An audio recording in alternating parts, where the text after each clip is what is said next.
For today's video nga ay magluluto uli ako ng pop rice. So yan. Ako ay magluluto dahil nga gagawa ako ng pop rice na yung matigas siya, yun na parang bar. Yun, abangan niyo lang. Natapos na ako magprito ng magprito ng pop rice.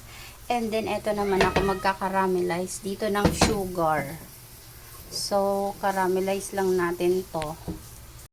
At heto na nga yung ating caramelized sugar. Lalagyan ko siya ng food color. Alam niyo yung pop rice na nakakain nyo sa, sa labas. Alam niyo yun, yung bilog-bilog or square. So, gagawin ko yun. Tapos, ihahalo ko na yung pop rice dito. At okay na naman siya. So, yan. Ilalagay na natin. Sana ay magkasya yung aking ayan.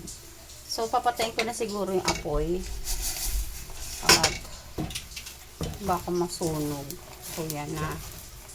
Diba? Hanggang mag-combine lahat. Yan.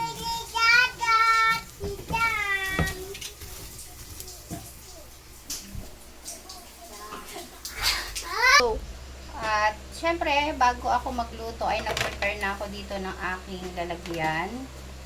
Ito ay nilagyan ko lang siya ng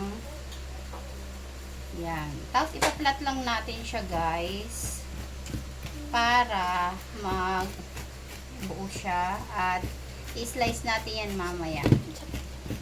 So ito yung nabibili natin sa tindahan na pop rice na square. So ayan. At maya-maya lang, pwede na natin i-slice yan.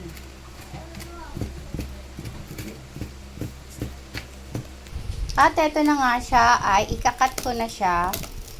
Dahil may bata ditong nag-aantay. Ayan o. Sarap? Sarap? Okay ba? Okay? Mainit pa siya. Pero, carry na. Tingnan nyo.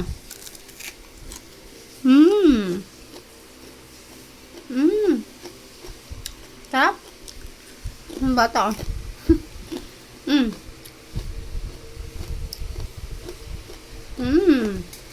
Sarap?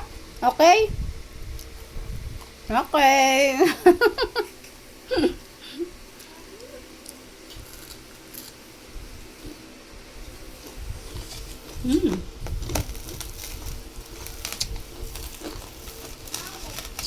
Diba? Mainit pa siya, pero lalamig na rin yan.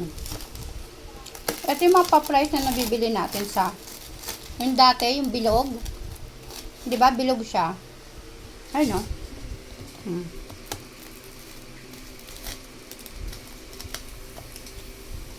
Sarap? So, heto na siya, guys. Oh. Meron na kaming pang merienda. Sarap yan. So, yun lang for today's video. Tapos, ito ilalagay ko siya sa